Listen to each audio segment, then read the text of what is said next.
ఈ అంశాన్ని ఎట్లా చూస్తోంది?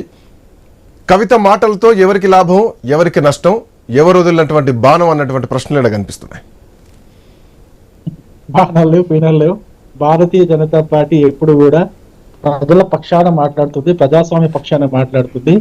ప్రజలకు ఏది శ్రేయస్కరమో అది చేసేంత వరకు మన కార్యాచరణ అంటే భారతీయ జనతా పార్టీ కార్యాచరణ నిశ్చయించుకుంటుంది. కానీ వీళ్ళ కుటుంబంలో ఏం జరుగుతుంది ఏంటనేది భారతీయ జనతా పార్టీకి పెద్దగా ఇంట్రెస్ట్ ఏమి ఉండదు మాకు. కాకపోతే దీంట్లో ఎందుకు అంటే మేము కవిత విషయంలో ఎందుకు మాట్లాడడానికి అంటే భారతీయ జనతా పార్టీ అధికార ప్రతినిధులు కావచ్చు అందరం ఎందుకు వచ్చి మాట్లాడుతున్నాం అంటే ఇక్కడ ఉన్నటువంటి ఇంట్రెస్ట్ ఏంటి మాకు అంటే ఇది తెలంగాణ సమాజాన్ని ఏ విధంగా దోచుకున్నారు.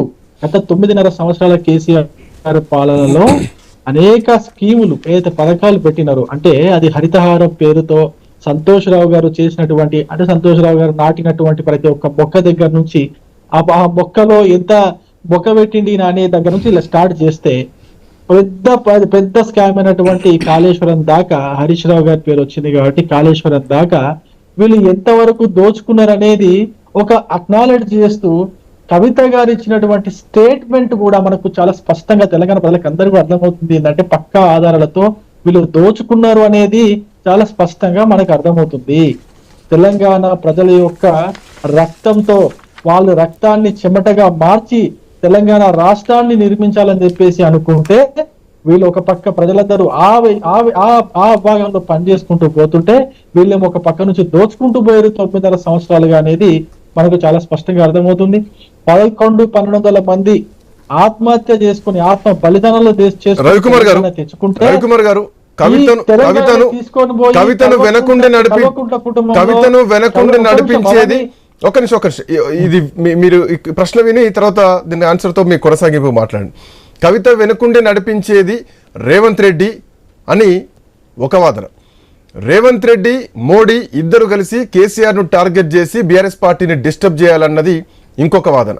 ఇక్కడ బడేబాయ్ చోటేబాయ్ అన్నటువంటిది ఒకటైతే కనుక సిబిఐకి లైన్ క్లియర్ చేయడానికి అర్ధరాత్రి వరకు అసెంబ్లీ నడవడానికి తెల్లారి కవిత వచ్చి స్టేట్మెంట్ ఇవ్వడానికి పార్టీ సస్పెన్షను ఇదంతా ఒక ఇంటర్నల్గా ఏదో జరుగుతోంది రాజకీయ వ్యూహాత్మకంలో భాగంగానే కేసీఆర్ టార్గెట్గానే జరుగుతోంది అన్నది రాజకీయ విశ్లేషకుల నుంచి ఈరోజు మధ్యాహ్నం నుంచి వినిపిస్తున్నటువంటి అంశం. ఎట్లా చూస్తున్నారు? మాకు ఎటువంటి ఇంట్రెస్ట్ లేదు కవిత గారి వెనక ఉండి నడిపించడం కావచ్చు లేదా కవిత గారు మా వాయిస్ లాగా మాట్లాడాలని చెప్పేసి మాకు ఎటువంటి ఇంట్రెస్ట్ లేదు. నేను మళ్ళీ చెప్తున్నాను, దీన్ని రిపీట్ చేస్తున్నాను. మాకు కేవలం ప్రజా సంక్షేమము అభివృద్ధి తప్ప అవినీతి లేనటువంటి పరిపాలన తప్ప సమర్థవంతమైన పాలన తప్ప దానిపైన వీటిపైనే మా దృష్టి అంతా ఉంటుంది. కానీ రాజకీయాలు చేయాలా వాళ్ళ కుటుంబాన్ని విడదీయాలా అది చేయాలి మాకు అటువంటి ఇంట్రెస్ట్ మాకు కానీ మా నాయకులకు కానీ కార్యకర్తలు కానీ ఎప్పటికీ ఉండదు. ఒకటి ఇది మొట్టమొదటి విషయం. రెండో విషయం ఏంటంటే మనకు ఈ ఎపిసోడ్ మొత్తం చూస్తా ఉంటే తెలంగాణలో ఎంతైతే ఈ కుటుంబం కల్వకుంట్ల కుటుంబం ఎంతైతే దోచుకుందో దానికి కొనసాగింపుగా ఇప్పుడు రేవంత్ రెడ్డి గారి ప్రభుత్వం ఏ విధంగా అయితే దోచుకుంటుందో ఈ అంశాలన్నిటినీ కూడా తెలంగాణ ప్రజలందరికీ కూడా ఊరూరా గడప గడపన చేరవేయడమే మా యొక్క లక్ష్యంగా మేము పనిచేస్తాం తప్పితే ఇప్పుడు చూడండి ఒక విషయం చెప్తా.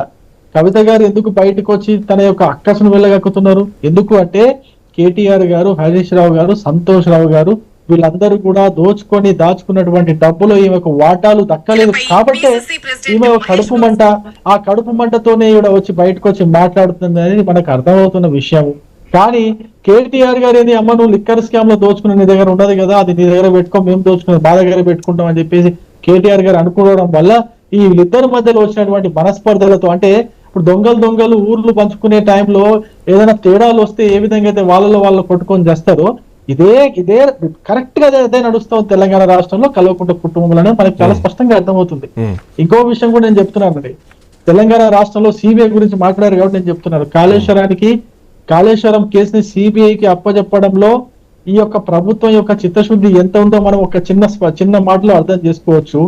కాళేశ్వరం అనే స్కామ్ ని తెలంగాణ రాష్ట్రంలో మొట్టమొదట బయటపెట్టి మాట్లాడింది భారతీయ జనతా పార్టీ. దాని తర్వాత దానికి కొనసాగింపుగా ఎన్నికలప్పుడు రేవంత్ రెడ్డి గారు ఇప్పుడు ఒక అవకాశం వచ్చిందా? భారతీయ జనతా పార్టీ ఆ రోజు నుంచి అన్నారు కాబట్టి రాష్ట్ర ప్రభుత్వం విచారణ పీసీ ఘోష్ విచారణలో ఇక ఫైనల్ తీసుకున్న నిర్ణయం సిబిఐ విచారణ జరగాలి అన్నది ప్రధానంగా రాష్ట్ర ప్రభుత్వం తీసింది. ఇప్పుడు మీరు అనుకున్నటువంటి లక్ష్యం, మీరు అనుకున్నటువంటి ఆ గోల్ రీచ్ అవుతున్నారు అనుకోవచ్చా? నేనేమంటున్నా, రేవంత్ రెడ్డి గారు ఈ రాష్ట్ర హోంమంత్రి కూడా, ఆయన కింద ఈ ఇన్వెస్టిగేషన్, రాష్ట్రానికి సంబంధించిన ఇన్వెస్టిగేషన్ ఏజెన్సీస్ అన్ని కూడా పనిచేస్తాయి. ఆయనకు తను తను ఎవరికైతే ఏ శాఖకైతే మంత్రిగా ఉన్నారో ఆ శాఖలపై ఆయనకు నమ్మకం లేక సిబిఐకి అప్పగించాడు. మంచి పని చేసిండు, మేము కూడా అదే డిమాండ్ చేసినాం. కానీ దానికి కాన్సెంట్ ఇస్తూ ఓన్లీ కాళేశ్వరం మట్టుకే కాన్సెంట్ ఇచ్చిండు ఆయన. అంటే స్పెషల్ కాన్సెంట్ ఇచ్చిండు, జనరల్ కాన్సెంట్ ఇవ్వలేదు. జనరల్ కాన్సెంట్ ఇస్తే ఏమవుతుందంటే సిబిఐ అంతకు ముందు జరిగినటువంటి ప్రతి ఒక్క, నేను ఇప్పుడు చెప్పినా కదా, మొక్కలు నాటే దగ్గర ఒక్కొక్క మొక్కకి ఎంత మొక్క పెట్టిండో సంతోషరావు దగ్గర నుంచి స్టార్ట్ అయితే ఈ కాళేశ్వరం దాకా ప్రతి ఒక్క scam, mission Bhagiratha, Kakatiya mission Kakatiya, మన ఊరు మనబడి, గొర్రెల స్కాము, విద్యుత్ కొనుగోళ్ల స్కాము, అదే విధంగా ఫార్ములా ఈ రేస్ స్కాము, అదే విధంగా కాళేశ్వరం స్కామ్, ఇంకా రకాల స్కాములు ఉన్నాయి.